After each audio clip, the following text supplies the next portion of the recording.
ဇလန်းအစမှာလူငယ်လေးချန်အားတယောက်ဝိညာဉ်အရင်းမြစ်မရှိတဲ့မွေးရပါအသုံးမကျသူအဖြစ်အများရဲ့အထင်သေးကဲ့ရဲ့မှုကိုခံလိုက်ရပါတယ်။ပတ်ဝန်းကျင်ကလူတွေရဲ့နှိမ်ချမှုတွေကြောင့်သူတယောက်တည်းအရှက်ရစွာနဲ့ပဲထိုနေရာကနေထွက်ခွာသွားခဲ့ပါတယ်။အဲ့ဒီအချိန်မှာပဲမိခင်ဖြစ်သူကသားဖြစ်သူရဲ့ဝိညာဉ်အရင်းမြစ်ကအပြည့်အဝမနိုးထသေးတာလည်းဖြစ်နိုင်တယ်ဆိုပြီးမျက်ရည်တွေနဲ့တောင်းပန်နေရှာပါတယ်။သူမတောင်းပန်နေတဲ့အချိန်မှာပဲကောင်းကင်ယံကရုတ်တရက်တုန်ခါသွားပြီးနဂါးဖြူတစ်ကောင်နဲ့ခရမ်းရောင်နဂါးတစ်ကောင်ပေါ်ထွက်လာပါတယ်။ချန်အားရဲ့ဘဝမှာကြီးမားတဲ့အပြောင်းအလဲတစ်ခုနဲ့အတူစိတ်လှုပ်ရှားစရာကောင်းတဲ့အဖြစ်အပျက်တွေစတင်တော့မဲ့အရေးအယောင်တွေပေါ်လာပါတော့တယ်။ဆူမီသားစုအိမ်တော်ကြီးကပုံမှန်အတိုင်းတိတ်ဆိတ်နေတာကနေရုတ်တရက်ကြီးပြောင်းလဲသွားတဲ့ကောင်းကင်ယံကနေရွှေရောင်လင်းနှန်းတွေဖြာထွက်လာပြီးတော့တအိမ်တော်လုံးမှာထူးဆန်းတဲ့စွမ်းအားတွေတုန်ခါလာတယ်။ဒါကတာမန်ဖြစ်ရမဟုတ်ဘူးလေ။ဒဏ္ဍာရီထဲမှာပဲကြားဘူးတဲ့ဝိညာဉ်စွမ်းအားနိုးထလာတာမျိုးဖြစ်နေတယ်။ဆူမီသားစုခေါင်းဆောင်တွေဆိုတာလဲအံ့ဩသွားတာပေါ့ဟဲ့။ငါတို့မိသားစုထဲမှာအဲ့ဒီလိုထူးခြားတဲ့ဝိညာဉ်စွမ်းအားမျိုးပိုင်ဆိုင်တဲ့သူပေါ်လာပြီးထင်တယ်ဒါဆိုရင်တော့ငါတို့ဆူမိသားစုရဲ့အနာဂတ်ကတော့တောက်ပတော့မှာပဲဆိုပြီးဝမ်းသာအားရဖြစ်နေကြတာဒါပေမဲ့အဲ့ဒီပျော်ရွှင်မှုကကြာကြာမခံလိုက်ဘူးရွှေရောင်လင်းနှန်းတွေကချက်ချင်းကြီးပျောက်ကွယ်သွားရောအဲ့ဒီတော့မှသူတို့မျက်နှာတွေပြန်ပြတ်သွားပြီးတော့ဘာဖြစ်တာလ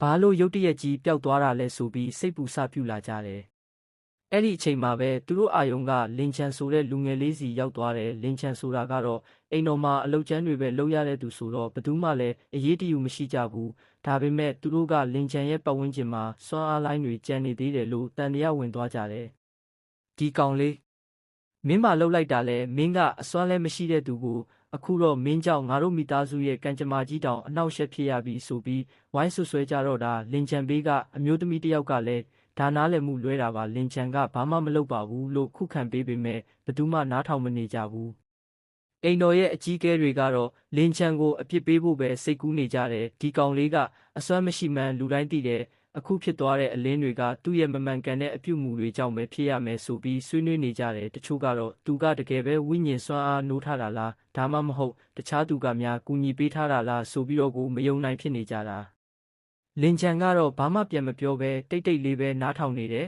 သူ့မျက်လုံးထဲမှာတော့ဘသူမှမရိပ်မိတဲ့လျှို့ဝှက်ချက်တစ်ခုရှိနေပုံပဲဆူမီသားစုကတော့လင်ချန်ရဲ့အစစ်အမှန်စွမ်းအားတွေကိုမတိသေးသေးတော့ဒီလိုမျိုးတန်တရားတွေနဲ့ပဲအချိန်ကုန်နေဦးမှာပါတိမ်တိုက်တွေဝင်းရံနေတဲ့တောင်ထိပ်ပေါ်ကလျိုရင်ဂိုင်းကြီးဟာအမြဲလိုအေးချမ်းတယောင်ရှိပေမဲ့ဂိုင်းအတွင်းပိုင်းမှာတော့အဆင့်တန်းခွဲခြားမှုတွေကအယမ်းကိုပြင်းထန်တဲ့အဲ့ဒီမှာလင်းချန်ဆိုတဲ့လူငယ်လေးတယောက်ရှိတယ်သူကကြည့်လိုက်ရင်ရိုးရိုးအေးအေးအစွမ်းစားမရှိတဲ့ကောင်လေးတယောက်လိုပဲဒါပေမဲ့လူတွေမသိတာကသူ့ရဲ့မူလဇစ်မြစ်မှာထဲချူကဘာလီလို့ခေါ်တဲ့ရှေးဟောင်းနတ်ဖျားတွေရဲ့စွမ်းအားကိုပိုင်ဆိုင်ထားတာပဲဒါပေမဲ့ဒီစွမ်းအားကအယမ်းကိုကြီးမားလွန်းတဲ့အတွက်သူကိုယ်တိုင်တောင်အခုထိထိန်းချုပ်နိုင်ဖို့ကြိုးစားနေရစေတနေ့တော့ဂိုင်းရဲ့စွမ်းအားတိုင်းတာတဲ့ပွဲမှာလင်းချန်ကိုအားလုံးကဝိုင်းပြီးစောင့်ကြည့်ကြတယ်လူအုပ်ကြီးထဲမှာသူ့ကိုအမြဲမျက်စိစပါးမွေးစူးတဲ့ဂိုင်းသားတွေကရှေ့ကနေထွက်လာပြီးလင်းချန်မင်းကလေ့ကျင့်မှုမှလည်းဘာမှမထူးချွန်ဘူးအဲ့ဒီအတွက်ဒီဂိုင်းရဲ့အဖိုးတန်အရင်းမြစ်တွေကိုမဖြုံတီးနဲ့တော့မင်းလိုအစင်းနှိမ့်တဲ့သူကဒီမှာရှိနေတာဟာဂိုင်းအတွက်အရှက်ရစရာပဲဆိုပြီးအများရှိမှပုတ်ခတ်ပြောဆိုကြတယ်လင်းချန်ကတော့သူ့လက်သီးကိုတင်းဆုပ်လိုက်မိတယ်ဒါပေမဲ့သူ့မျက်လုံးထဲမှာတော့ဒေါသထက်စာရင်ဆုံးဖြတ်ချက်တစ်ခုကိုတွေ့ရတယ်ကြောက်တိုင်ရဲ့တုန်ခါမှု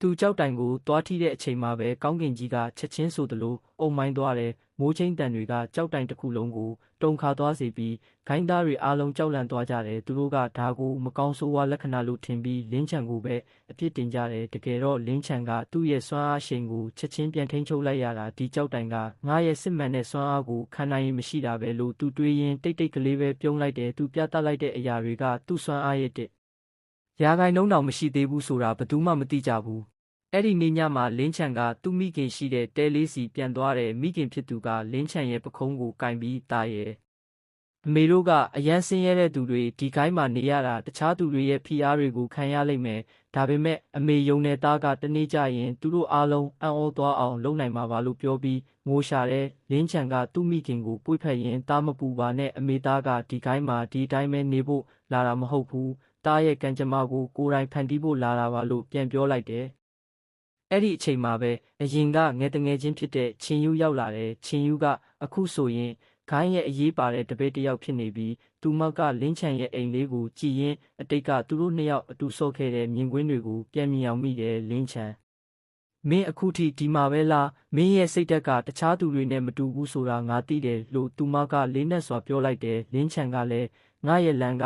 အခုမှစတင်တာပါချင်းယူလို့တည်ငြိမ်စွာပြန်ပြောလိုက်တဲ့အခါချင်းယူရဲ့မျက်ဝန်းတွေထဲမှာအံ့အားသင့်မှုနဲ့လေးစားမှုတွေပေါ်လာတယ်အနာဂတ်အတွက်ပြင်ဆင်ခြင်းညစ်နက်တဲ့အခါလင်းချန်ကအခန်းထဲမှာတရားထိုင်ရင်သူ့ရဲ့ထဲချူကပါရီကိုပြန်လည်နိုးထစေဖို့ကြိုးစားတယ်သူသိတယ်ဒီကိုင်းရဲ့အပေါ်ယံလူတွေကသူ့ကိုဘလောက်ပဲကဲ့ရဲ့ပါစေသူကတော့အမြင့်ဆုံးကိုရောက်အောင်သွားရမဲ့သူမိုးတောက်ချိန်ရောက်တဲ့အခါမှာတော့လင်းချန်ဟာအရင်ကထပ်ပိုပြီးစိတ်ဓာတ်တွေခိုင်မာနေပြီးသူဟာဒီကိုင်းရဲ့အဆင့်မြင့်သူတွေကိုတယောက်ပြီးတယောက်အနိုင်ယူပြီးသူ့ရဲ့အစစ်အမှန်စွမ်းအားကိုကဘာကိုပြသတော့မှာပဲ